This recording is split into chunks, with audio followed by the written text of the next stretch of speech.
증못. 오하나의 낡은 스쿠터가 서울의 복잡한 도로를 능숙하게 빠져나가고 있었다. 헬멧 아래로 땀방울이 흘러내렸지만 그녀는 신경 쓸 겨를이 없었다. 스쿠터 뒤편에는 그녀의 키만한 대형 꽃바구니가 위태롭게 묶여 있었다. 단순한 배달이 아니었다. 아픈 남동생의 병원비, 부모님의 걱정 어린 얼굴, 그리고 폐업 위기에 몰린 가족의 꽃가게 하나플로르의 운명이 이 배달에 달려 있었다. 제발 늦으면 안 돼. 그녀는 속으로 되뇌며 가속 핸들을 더 꽉 쥐었다. 오늘 배달지는 강남구 청담동의 한 오피스텔. VVIP 고객의 주문이었다. 이 주문을 성공적으로 마치면 앞으로 더 많은 기업 고객을 유치할 수 있을지도 모른다. 그녀의 거친 손과 낡은 배달 조끼는 이 절박함의 증거였다. 마침내 목적지 근처에 다다른 그녀는 좁은 골목길로 스쿠터를 몰았다. 시끄러운 대로변과는 달리 골목 안은 숨막히는 정적이 흘렀다. 높고 견고한 담벼락 감시 카메라가 번뜩이는 철문, 그리고 길 한쪽으로 줄지어 서 있는 그녀의 스쿠터 몇십 대를 팔아도 살 수 없을 것 같은 번쩍이는 외제차들. 마치 다른 나라에 온 것 같은 위화감이 그녀를 짓눌렀다. 오피스텔 입구 바로 앞에 차를 대려면 주차된 검은색 세단과 담벼락 사이의 좁은 틈을 통과해야만 했다. 그녀는 숨을 참고 천천히 스쿠터를 움직였다. 바로 그 순간 담벼락 위에서 길고양이가 야옹 하는 소리와 함께 뛰어내렸다. 어머.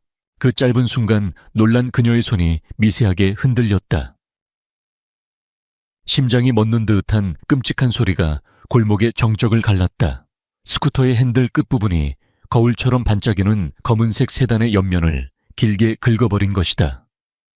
하얗고 선명한 스크래치가 검은색 도장 위에 깊게 새겨졌다. 하나의 머릿속이 하얗게 비었다. 온몸의 피가 식는 느낌. 첫 번째 본능은 도망치라는 것이었다. 아무도 보지 못했다. 이대로 사라지면 그만이다. 하지만 그 생각은 그녀의 양심에 의해 즉시 기각되었다. 그녀는 떨리는 다리로 스쿠터에서 내렸다. 가까이서 본 스크래치는 생각보다 훨씬 더 깊고 끔찍했다. 그녀는 자동차에 대해 잘 몰랐지만 저 차가 수억 원은 좋게 넘을 것이라는 것쯤은 알 수 있었다.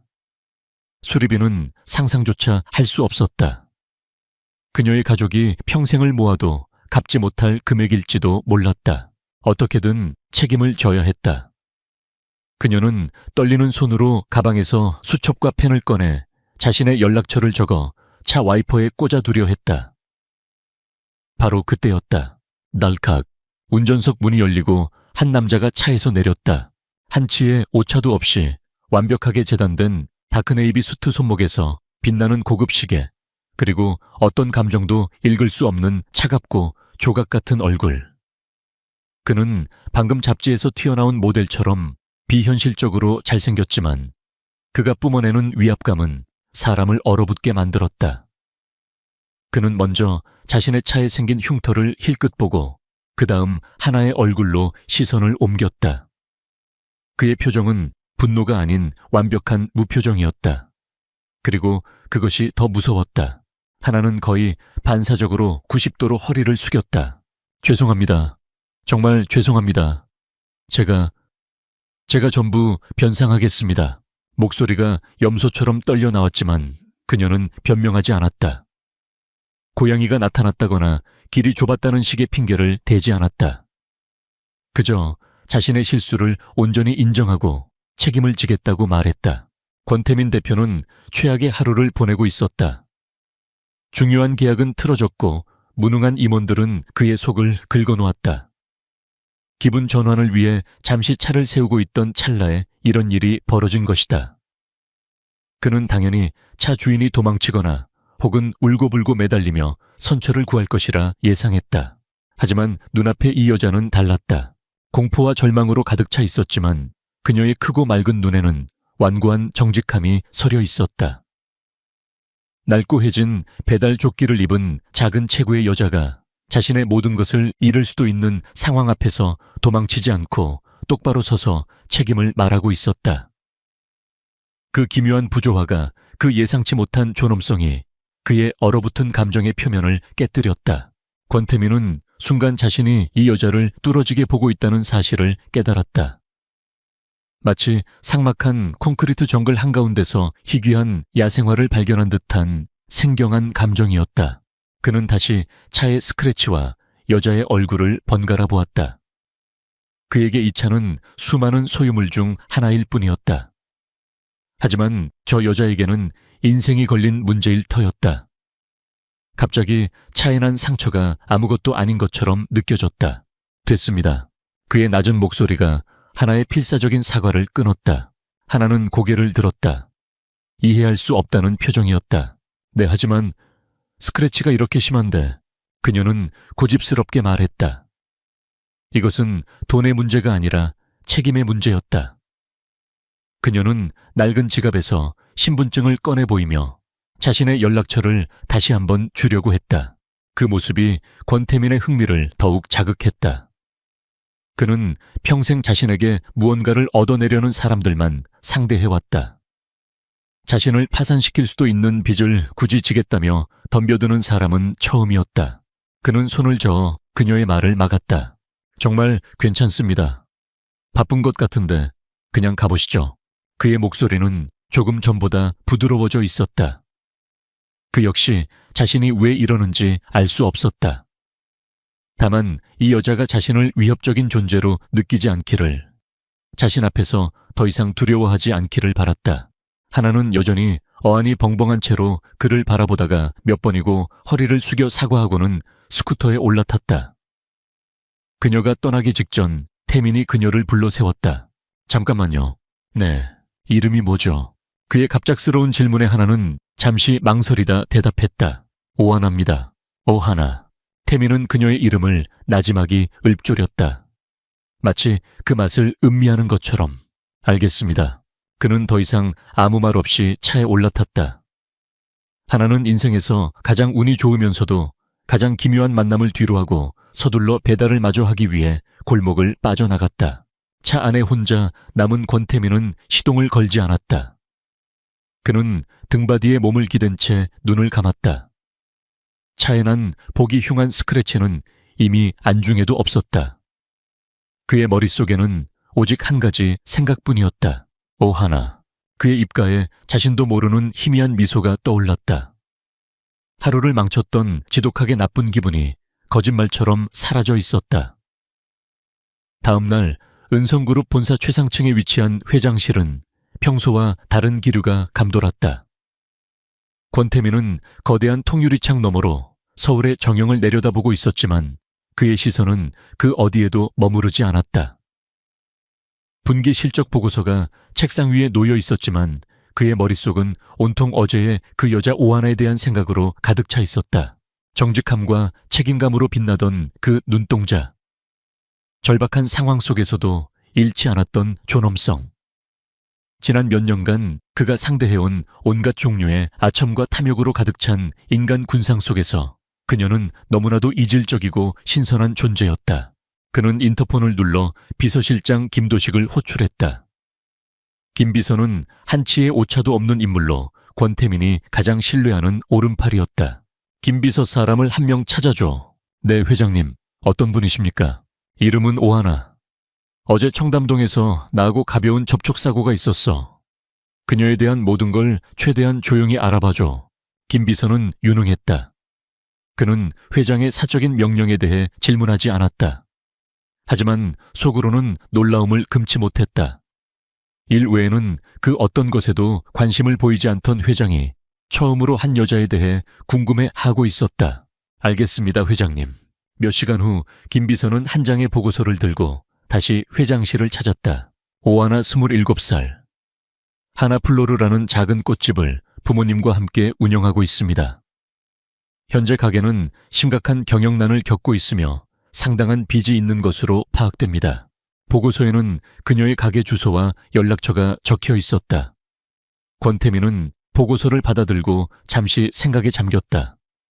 경영난, 빚, 어쩐지 그녀의 얼굴에 서려 있던 그늘의 이유를 알 것 같았다. 그는 무언가 결심한 듯 김 비서에게 다시 지시를 내렸다. 이번 지시는 이전보다 훨씬 더 기묘했다. 같은 시각 하나플로르의 분위기는 가라앉을 대로 가라앉아 있었다.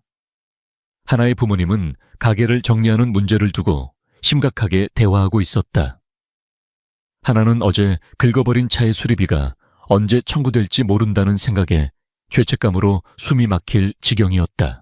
그때 가게에 낡은 전화기가 요란하게 울렸다. 하나가 힘없이 수화기를 들었다. 네, 하나플로르입니다. 수화기 너머로 차분하고 정중한 남자의 목소리가 들려왔다.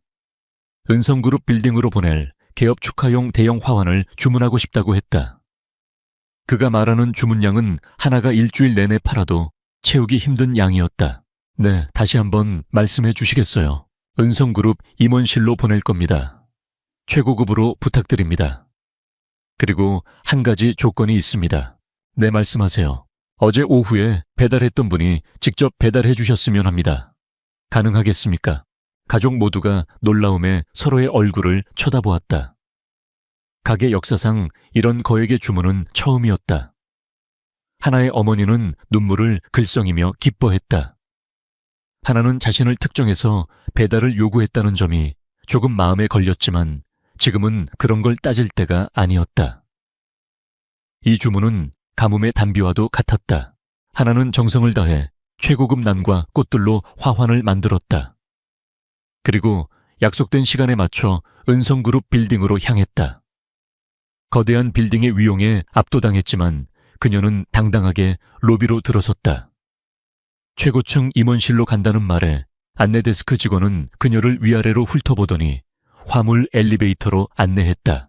그녀는 묵묵히 화환을 임원층 비서실에 전달했다. 에덴가든이라는 이름으로 주문한 고객은 끝내 얼굴을 보이지 않았다. 그런데 이상한 일은 그 다음 날부터 시작되었다. 이든가든이라는 정체불명의 고객에게서 매일같이 주문 전화가 걸려왔다. 하루는 회의실을 장식할 꽃, 다음 날은 로비를 채울 화분, 그 다음 날은 회장실에 놓을 서양란. 주문량은 언제나 상상을 초월했고 배달은 늘 오하나가 직접 해야 한다는 조건이 붙었다. 덕분에 하나플로르는 순식간에 모든 빚을 청산하고 남동생의 병원비까지 해결할 수 있게 되었다. 하나의 부모님은 에덴가든이 자신들을 살린 천사라며 매일같이 감사 기도를 올렸다. 하나 역시 감사한 마음이었지만 시간이 지날수록 의구심은 커져만 갔다. 도대체 누구일까? 왜 이렇게 매일같이 많은 꽃이 필요할까? 그리고 왜 늘 자신을 지목하는 걸까?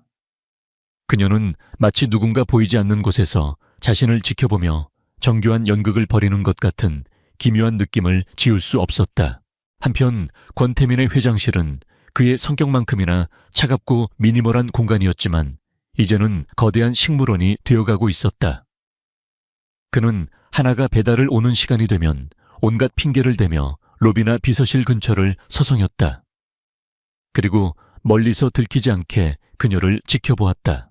꽃을 소중하게 다루는 섬세한 손길 일에 대한 진지한 태도, 그리고 차가운 빌딩의 공기마저 환하게 만드는 그녀의 밝은 에너지. 그는 자신이 왜 이러는지 설명할 수 없었지만 그저 그녀를 보는 것만으로도 하루의 피로가 사라지는 것을 느꼈다. 이 지독한 관찰과 기묘한 주문은 그의 서툰 관심의 표현이었다. 그의 이런 변화를 가장 먼저 눈치챈 것은 윤서현 이사였다. 은성그룹의 주요 주주인 윤 의원의 외동딸이자 그룹 내에서 가장 유력한 차기 안주인 후보. 그녀는 야심 있고 영리했으며 권태민을 자신의 남자로 만들기 위해 오랫동안 공을 들여왔다. 어느 날 그녀는 사업 보고를 위해 태민의 사무실을 찾았다가 경악을 금치 못했다. 태민 씨 사무실이 아니라 식물원이 된 것 같네요. 새로운 취미라도 생겼어요. 그녀의 목소리는 꿀처럼 달았지만 눈은 날카롭게 사무실을 가득 채운 꽃들을 훑고 있었다. 그냥 분위기 전환. 권태민은 무심하게 대답했다. 그의 그런 무관심한 태도가 그녀의 신경을 더욱 거슬렀다. 그녀가 아는 권태민은 꽃 따위에 관심을 가질 남자가 아니었다. 호기심이 발동한 그녀는 자신의 비서를 시켜 꽃 배달에 대해 알아보게 했다. 그리고 곧 보고를 받았다. 매일 엄청난 양의 꽃이 하나플로르라는 이름 없는 작은 가게에서 동일한 배달원 한 명에 의해 배달되고 있다는 사실. 비논리적이고 비효율적인 방식이었다. 윤서현의 직감이 위험 신호를 보냈다. 이 정체불명의 꽃과 배달원은 자신이 완벽하게 설계해온 인생 계획에 나타난 균열이었다. 그녀는 오하나라는 사람을 위협적인 변수 반드시 조사하고 제거해야 할 대상으로 인식하기 시작했다. 그녀는 자신의 사무실 창가에 서서 마침 은성그룹 빌딩으로 들어서는 작은 스쿠터 한 대를 내려다보았다. 스쿠터 위에는 헬멧을 쓴 여자가 앉아 있었다. 윤서현의 눈에 위험한 빛이 번뜩였다. 에덴 가든의 기묘한 주문은 한 달 넘게 계속되었다.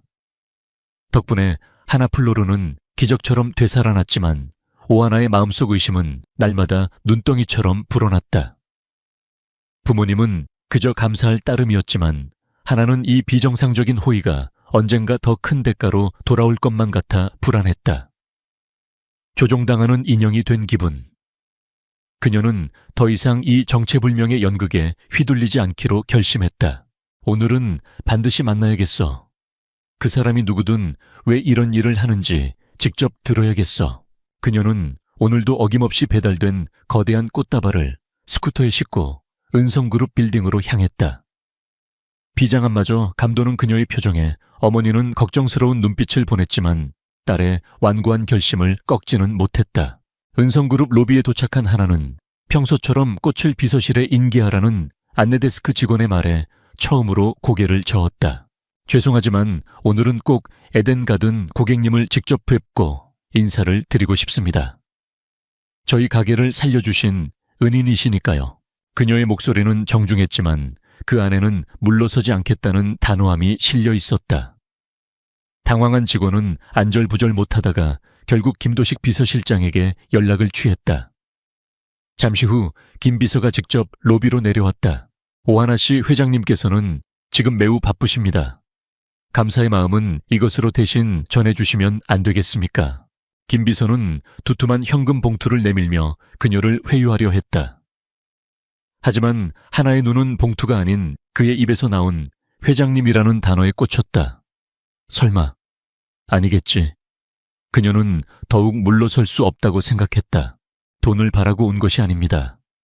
단 1분이라도 좋으니 직접 뵙고 감사 인사를 전하게 해주세요. 로비에서 벌어진 작은 소란은 회장실의 CCTV를 통해 모든 것을 지켜보고 있던 권태민에게 고스란히 전달되고 있었다. 그는 모니터 속에서 자신의 유능한 비서실장 앞에서도 한치의 물러섬 없이 당당하게 자신의 요구를 말하는 하나의 모습을 보고 있었다.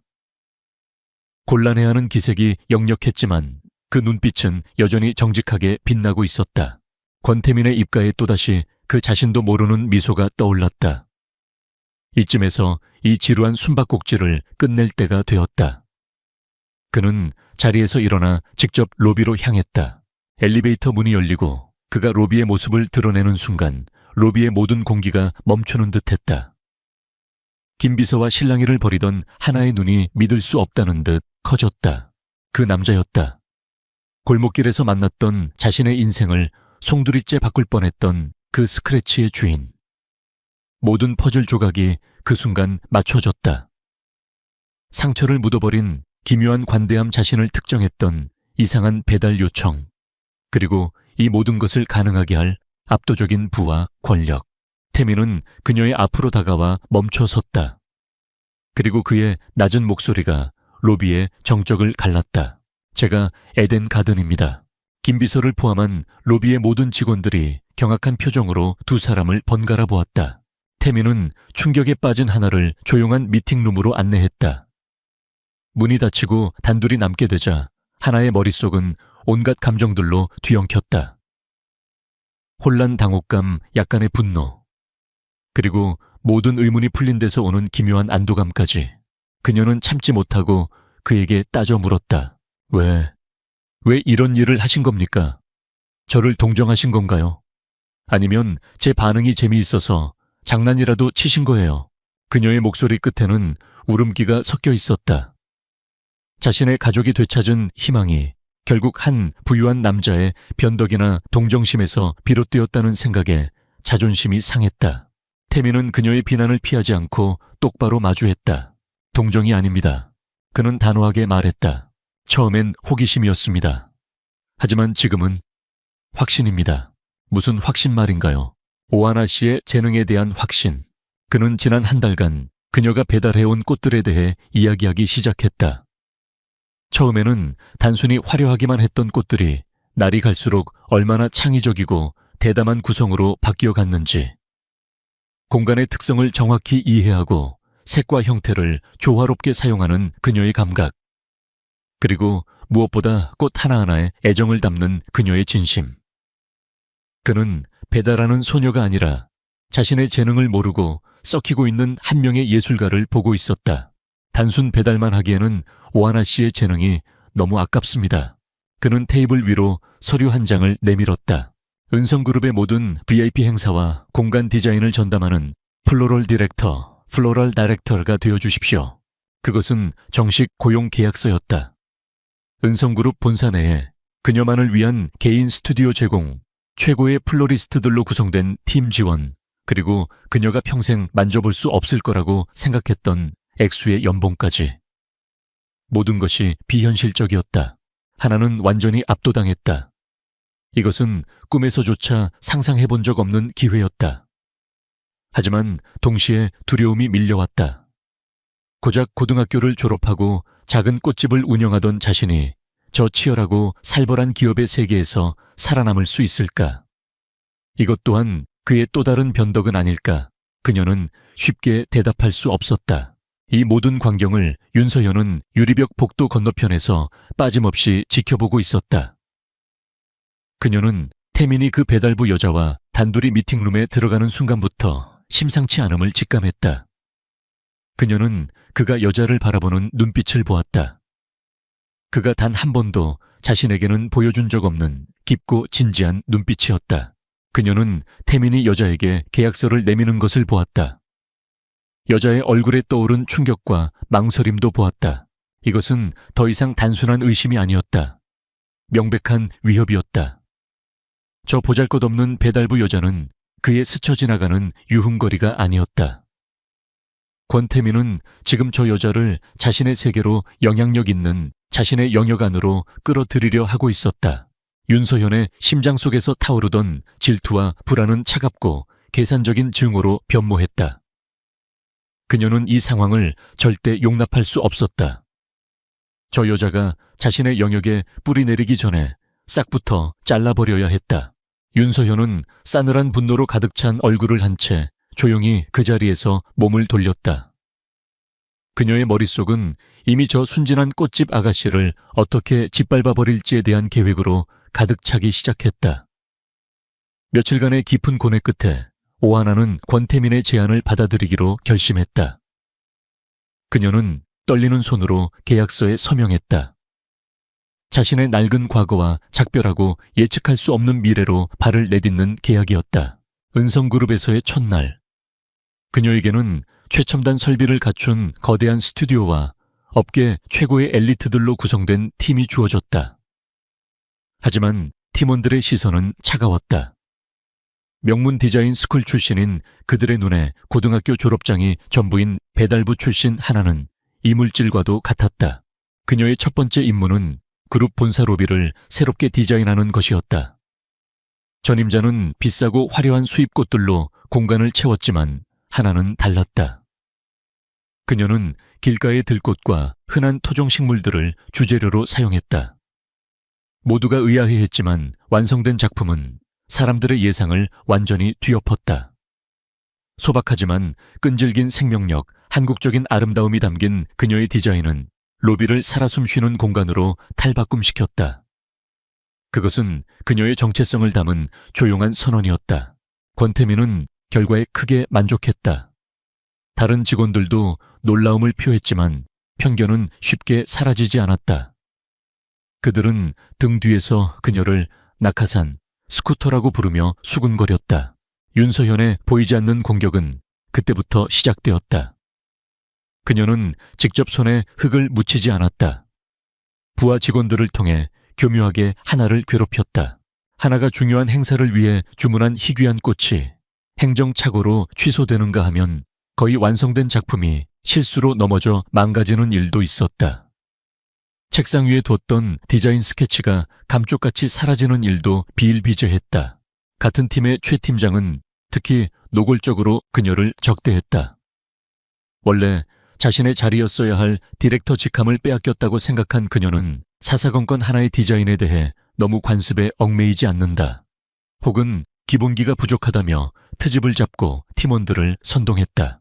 하나는 극심한 스트레스와 고립감에 시달렸지만 권태민에게 불평하지 않았다. 자신의 힘으로 이겨내고 싶었다. 그녀는 남들보다 2배로 일했다. 모든 주문을 이중으로 확인했고 망가진 작품을 다시 만들기 위해 밤을 새웠다. 그녀의 그런 끈기는 오히려 적들의 투지를 더욱 불태울 뿐이었다. 시련의 정점은 은성그룹의 미래가 걸린 해외 투자자 초청갈라 디너 행사에서 찾아왔다. 권태민은 이 중요한 행사의 모든 공간 디자인을 하나에게 맡겼다. 그것은 그녀에 대한 절대적인 신뢰의 표현이었고 윤서현의 분노를 극에 달하게 만든 결정이었다. 하나는 자신의 모든 것을 쏟아부어 연 회장의 메인 장식을 기획했다. 조화의 숲이라는 주제 아래 수백 개의 가느다란 줄기와 섬세한 꽃들이 어우러진 그녀의 역작이었다. 행사 전날 밤 그녀와 팀원들은 밤을 새워 완벽하게 작품을 완성했다. 그리고 행사가 시작되기 불과 몇 시간 전 최종 점검을 위해 연 회장을 찾은 하나는 처참한 광경과 마주했다. 그녀의 역작이 완전히 파괴되어 있었다. 섬세한 줄기들은 대부분 부러져 있었고 급수장치는 망가져 꽃들은 이미 시들기 시작했다. 역한 화학약품 냄새가 코를 찔렀다. 누군가 의도적으로 작품에 독극물을 뿌려 색과 향을 모두 죽여버린 것이다. 이것은 명백한 사보타주였다. 팀원들은 패닉에 빠졌다. 최 팀장은 이때다 싶어 소리쳤다. 이게 다 오 디렉터가 이상한 재료들만 고집하고 비전문적인 기술을 사용했기 때문이야. 이제 다 끝났어. 순간 하나의 눈앞도 캄캄해졌다. 절망이 그녀를 덮쳤다. 하지만 그것도 잠시. 골목길에서 권태민과 마주 섰을 때 그녀를 지탱해 주었던 그 불꽃이 다시 한번 그녀의 내면에서 타올랐다. 여기서 무너질 수는 없었다. 아직 안 끝났어요. 그녀는 혼란에 빠진 팀원들을 향해 단호하게 말했다. 그녀의 눈빛에는 더 이상 두려움이 없었다. 그녀는 즉시 팀을 둘로 나누었다. 한 팀은 망가진 꽃들을 전부 떼어내게 했고 다른 팀에게는 근처 공원과 산으로 가서 이끼, 양치류 낙엽나무까지 돌멩이 등 이상한 목록들을 쥐어주며 닥치는 대로 구해오라고 지시했다. 시간이 촉박했다. 하나는 화려한 디자인 스쿨이 아닌 흙을 만지며 자란 자신의 경험과 손을 믿었다. 그녀는 망가진 구조물 위를 이끼와 나뭇가지로 덮어 거칠고 원시적인 숲의 바닥을 새롭게 창조했다. 그리고 얼마 남지 않은 성한 꽃들과 방금 구해온 들꽃들을 전략적으로 배치했다. 결과물은 누구도 예상치 못한 것이었다. 애초에 기획했던 완벽하고 세련된 작품은 아니었지만 파괴의 흔적 속에서 다시 피어난 생명의 강인함이 담긴 훨씬 더 원초적이고 힘있는 작품으로 재탄생했다. 권태민과 윤서현 그리고 해외 투자자들이 연 회장에 도착했다. 윤서현은 재앙과도 같은 광경을 기대하며 회심의 미소를 짓고 있었다. 하지만 그녀의 눈에 들어온 것은 숨막히게 아름다운 설치 작품이었다. 특히 예술계의 큰 손으로 알려진 한 투자자는 작품을 보고 감동의 눈물까지 글썽였다. 이건 그냥 꽃장식이 아니군요. 파괴 속에서도 희망을 이야기하는 제가 본 가장 심오한 예술 작품입니다. 부활과 새로운 시작에 대한 완벽한 은유예요. 그의 찬사 한마디에 행사의 분위기는 최고조에 달했다. 행사는 대성공이었고 그 성공의 중심에는 오하나가 있었다. 권태민은 연 회장 구석에서 흙투성이가 된 손을 감춘 채 지친 얼굴로 서 있는 하나를 바라보았다. 그의 가슴 속에서 그녀에 대한 존경심이 뜨겁게 끓어올랐다. 그는 그녀가 사보타주를 당했다는 것과 그 재앙을 눈부신 승리로 바꾸어냈다는 것을 알았다. 그리고 그는 결심했다. 이 모든 일의 배후에 있는 자를 반드시 자기 손으로 찾아내 파괴해버리겠다고. 갈라 디너 행사의 성공은 하나의 입지를 완전히 바꿔놓았다. 그녀는 더 이상 배달부 출신 낙하산이 아니었다. 위기를 기회로 바꾸는 비범한 재능을 가진 아티스트로 인정받기 시작했다. 그녀를 멸시하던 팀원들은 이제 그녀의 지시에 묵묵히 따랐고 심지어 그녀의 창의적인 아이디어에 감탄하기 시작했다. 하지만 권태민은 성공의 환호 속에서도 차가운 분노를 사귀고 있었다. 그는 김도식 비서실장을 자신의 집무실로 불렀다. 그날 연 회장에서 일어난 일 전부 조사해. CCTV 출입 기록 관련된 모든 사람들의 알리바이까지. 털끝 하나도 놓치지 말고. 태민의 목소리는 얼음처럼 차가웠다. 이것은 단순한 해프닝이 아니었다. 자신의 신뢰를 그리고 자신이 아끼는 사람을 향한 명백한 공격이었다. 그리고 이 조사는 철저히 비밀리에 진행해. 윤서현 이사에게는 어떤 낌새도 보이면 안 돼. 그는 이미 범인이 누구인지 짐작하고 있었다. 하지만 심증만으로는 부족했다. 그는 그녀의 숨통을 단번에 끊어놓을 반박 불가능한 물증이 필요했다. 조사가 진행되는 동안 태민은 이전보다 더 많은 시간을 하나와 함께 보냈다. 그는 다음 프로젝트에 대한 논의를 핑계로 그녀를 자신의 사무실로 불렀고 함께 야근을 하며 저녁 식사를 했다. 처음에는 어색하고 불편했지만 함께 있는 시간이 길어질수록 둘 사이에는 미묘한 기류가 형성되었다. 어느 날 밤 늦게까지 다음 시즌의 콘셉트 회의를 하던 중 하나가 무심코 물었다. 그날 제가 모든 걸 망쳤다고 생각했어요. 그런데 어떻게 저를 믿으셨어요? 태민은 서류에서 눈을 떼고 그녀를 바라보았다. 그의 눈빛은 언제나처럼 깊고 진지했다. 나는 당신이 망칠 거라고 생각한 적 없어. 나는 당신이 어떤 상황에서도 포기하지 않을 사람이라는 걸 처음 만난 날부터 알고 있었으니까. 그의 담담한 고백에 하나의 심장이 내려앉았다. 그녀는 처음으로 그가 자신을 단순한 재능 있는 직원이 아니라 한 명의 인간으로서 깊이 이해하고 신뢰하고 있다는 것을 느꼈다. 그날 밤 이후 그들의 관계는 조용한 변화를 맞았다. 더 이상 딱딱한 상사와 부하 직원이 아니었다. 서로의 상처를 짐작하고 서로의 강인함을 존중하는 세상에서 가장 가까운 동지가 되어가고 있었다. 며칠 후 김 비서가 조사 결과를 가지고 태민을 찾아왔다. 회장님 찾았습니다. CCTV 영상은 교묘하게 삭제되어 있었지만 복구된 영상 속에는 낯익은 인물이 찍혀 있었다. 최 팀장이었다. 그녀는 행사가 열리기 직전 새벽 아무도 없는 연 회장에 몰래 들어갔다. 태민은 즉시 최 팀장을 자신의 집무실로 호출했다. 그녀는 처음에는 발뺌했지만 태민이 내민 증거 앞에서 결국 무너져 내렸다. 그녀는 울면서 모든 것을 자백했다. 윤서현 이사가 자신의 승진을 약속하며 오하나를 내쫓아달라고 사주했다는 사실을. 하지만 태민은 무언가 석연치 않음을 느꼈다. 단순히 질투심 때문에 이런 위험한 짓을 벌였다고 보기에는 윤서현의 평소 성격과 맞지 않았다. 그녀는 훨씬 더 계산적이고 치밀한 여자였다. 그는 최 팀장에게 회유와 압박을 가하며 그녀가 아는 모든 것을 털어놓게 했다. 그리고 마침내 훨씬 더 거대하고 추악한 진실의 꼬리를 잡았다.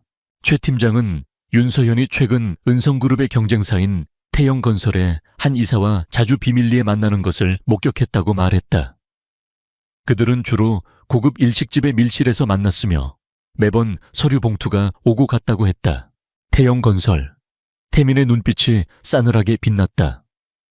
그들은 은성그룹이 사활을 걸고 준비 중인 제주도 리조트 개발 사업의 가장 강력한 경쟁자였다. 태민은 즉시 하나를 불렀다. 그는 더 이상 그녀에게 사실을 숨길 수 없다고 판단했다. 이것은 이제 단순한 개인적인 문제가 아니라 회사의 명운이 걸린 전쟁이었기 때문이다. 하나의 스튜디오에서 태민은 자신이 알아낸 모든 것을 털어놓았다. 윤서현의 사주 최 팀장의 배신, 그리고 태영건설과의 수상한 커넥션까지. 이야기를 듣는 내내 하나의 얼굴은 하얗게 굳어갔다. 그녀는 자신이 얼마나 위험한 암투의 한가운데에 서 있었는지 깨달았다. 갈라 디너 행사의 사보타주는 단순히 자신을 망신주기 위한 것이 아니었다. 해외 투자자들에게 은성그룹의 프로젝트 관리 능력에 대한 불신을 심어주어 투자를 철회하게 만들려는 고도의 전략이었던 것이다. 그리고 그 빈자리를 태영건설이 차지하려 했던 것. 그녀는 분노로 온몸이 떨렸다. 자신을 향한 공격이 결국은 권태민과 은성그룹 전체를 무너뜨리기 위한 거대한 음모의 일부였다는 사실에 치가 떨렸다. 이제 어떻게 하실 건가요? 하나가 결심을 굳힌 얼굴로 물었다. 태민은 그녀의 눈을 보았다. 그 눈에는 두려움 대신 함께 싸우겠다는 굳은 의지가 담겨 있었다. 뱀을 잡으려면 굴 전체를 태워버려야지. 그는 차갑게 말했다. 그의 머릿속은 이미 방역을 위한 치밀한 계획으로 가득 차 있었다. 그날 이후 두 사람은 밤낮 없이 함께 움직였다. 태민은 자신의 모든 정보망을 동원해 윤서현과 태영건설의 뒷거래에 대한 증거를 수집했고, 하나는 자신의 스튜디오에서 밤을 새워 무언가를 만들기 시작했다. 그녀는 태민에게조차 자신이 무엇을 하는지 자세히 말해주지 않았다. 다만 그를 위한 최고의 무기를 만들고 있다고만 했다.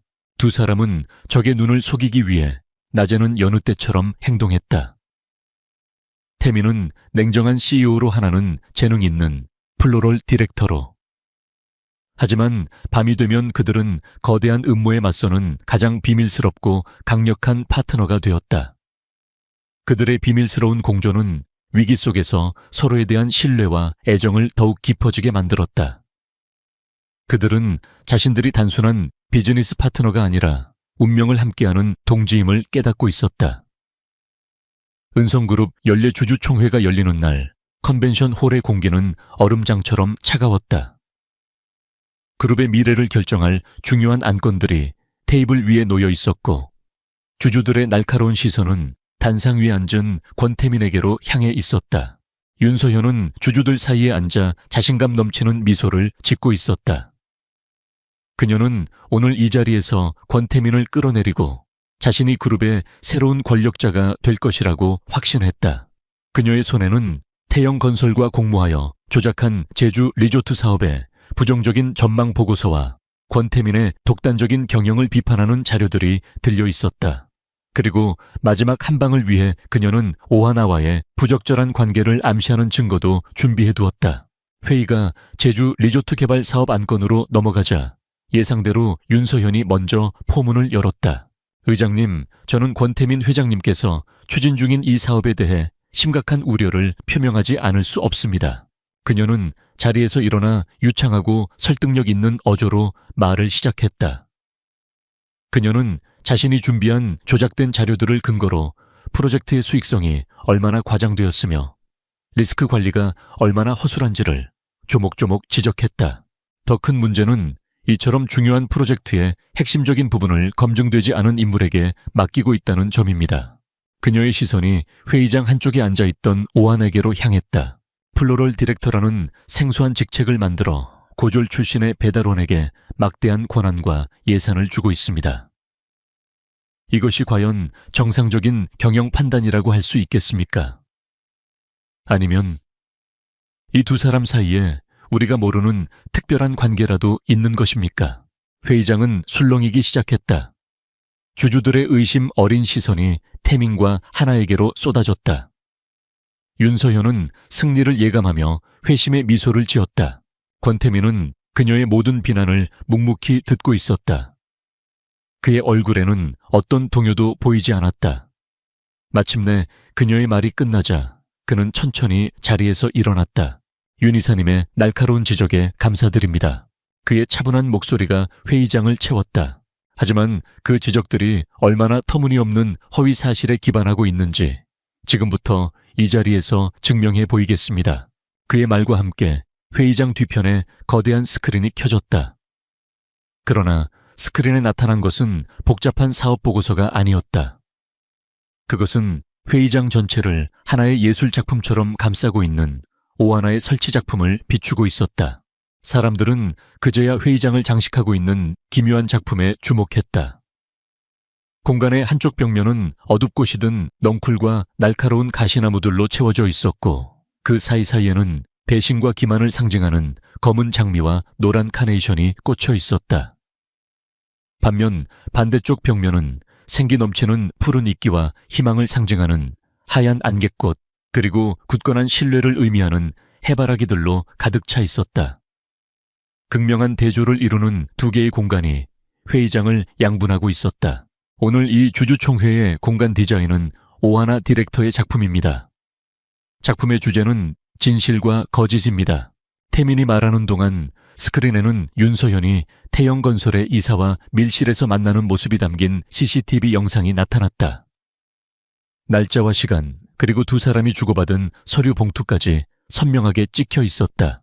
윤 이사님이 방금 제시한 그 부정적인 전망 보고서는 바로 우리의 경쟁사인 태영건설의 손에서 만들어진 것입니다. 이것은 경영에 대한 건전한 비판이 아니라 회사의 기밀을 팔아넘긴 명백한 산업 스파이 행위입니다. 무슨 소리야. 저건 조작이야. 윤서현이 경악하며 소리쳤다. 하지만 태민은 멈추지 않았다. 스크린에는 그녀와 태영건설 사이에 오고 간 이메일 내역 자금 거래 증거, 그리고 갈라 디너 행사에 사보타주를 지시했던 최 팀장의 자백 영상까지 그녀가 빠져나갈 수 없는 증거들이 쉴 새 없이 펼쳐졌다. 태민이 증거를 하나씩 제시할 때마다 하나가 설치한 작품에도 변화가 일어났다. 어둠의 벽면에 숨겨져 있던 조명이 켜지면서 시든 넝쿨들 사이에 숨겨져 있던 녹음된 대화 파일이 재생되기 시작했다. 윤서현과 태영건설 이사가 음모를 꾸미는 목소리가 회의장에 울려 퍼졌다. 주주들은 경악과 분노에 휩싸였다. 윤서현의 얼굴은 새하얗게 질려갔다. 마지막으로 태민은 아직 공개되지 않은 제주 리조트의 실제 조감도를 스크린에 띄웠다. 그것은 단순히 건물을 짓는 것이 아니라 제주의 자연과 상생하며 새로운 문화 경험을 창조하는 압도적이고 아름다운 비전이었다. 바로 그 순간 회의장의 모든 조명이 빛의 벽면을 향해 집중되었다.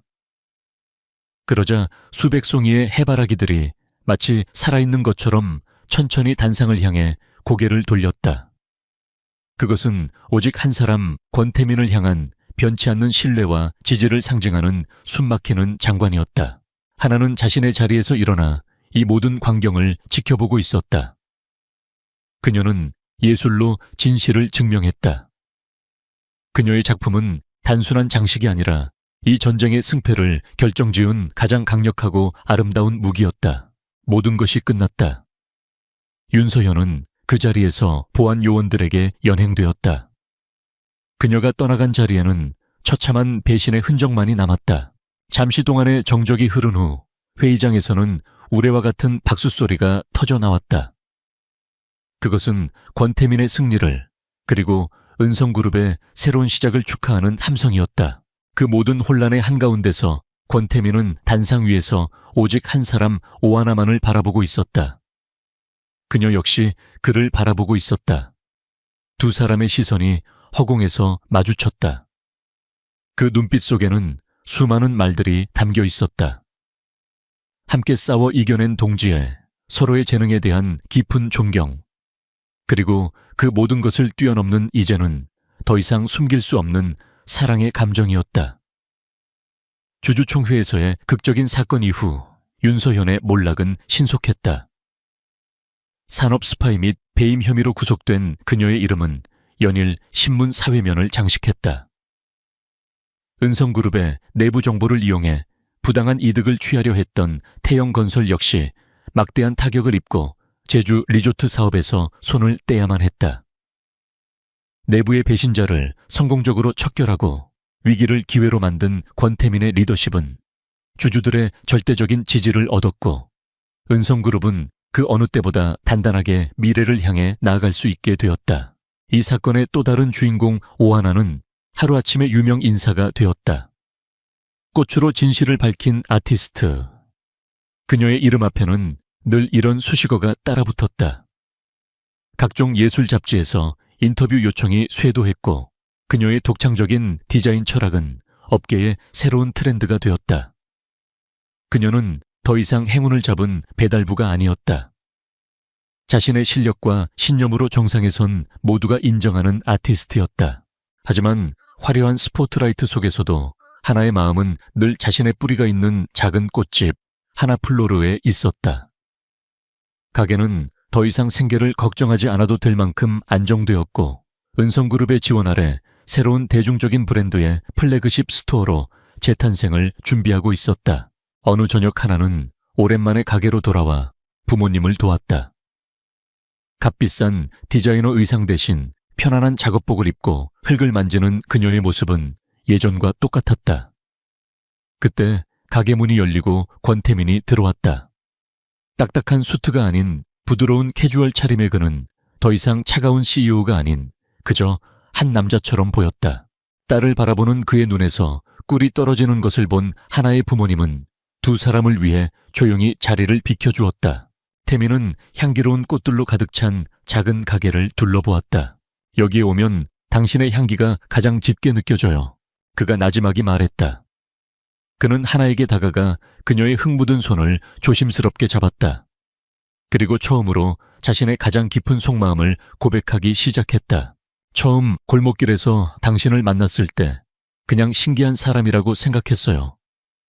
세상에 저렇게 무모할 정도로 정직한 사람이 있구나.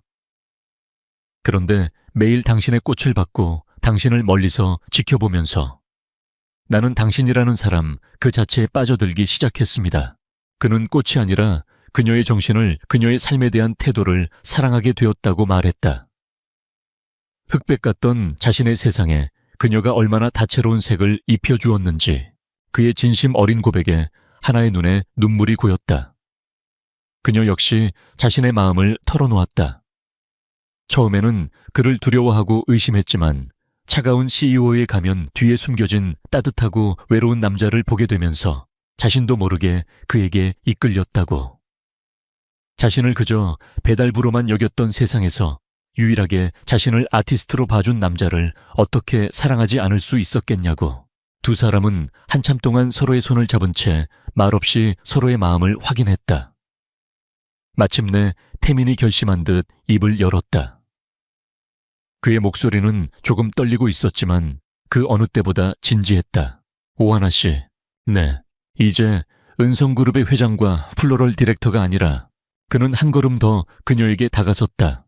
남자 권태민과 여자 오하나로 저와 정식으로 만나주시겠습니까? 저와 데이트해 주시겠어요? 그것은 재벌의 화려한 프로포즈가 아니었다. 사랑에 빠진 한 남자의 서툴지만 가장 솔직한 고백이었다. 하나의 얼굴에 눈물과 함께 환한 웃음꽃이 피어올랐다. 그녀는 고개를 끄덕였다. 네, 태민 씨. 그 대답과 함께 그는 부드럽게 그녀를 자신의 품에 안았다. 향기로운 꽃들 사이에서 두 사람은 오랫동안 서로의 온기를 나누었다. 우연한 사고로 시작된 인연, 수많은 오해와 위기를 넘어 마침내 그들의 사랑이 만개하는 순간이었다. 긁혀버린 자동차 치열했던 기업 간의 암투. 그 모든 것은 이 단순하고 아름다운 시작을 위한 길고 복잡한 서곡에 불과했다. 이제 그들은 함께 아무도 가보지 않은 새로운 길 위에 첫걸음을 내디딜 것이다. 그 길의 끝에 무엇이 있을지는 알 수 없지만 두 사람이 함께하는 한 그곳은 언제나 향기로운 꽃길일 터였다.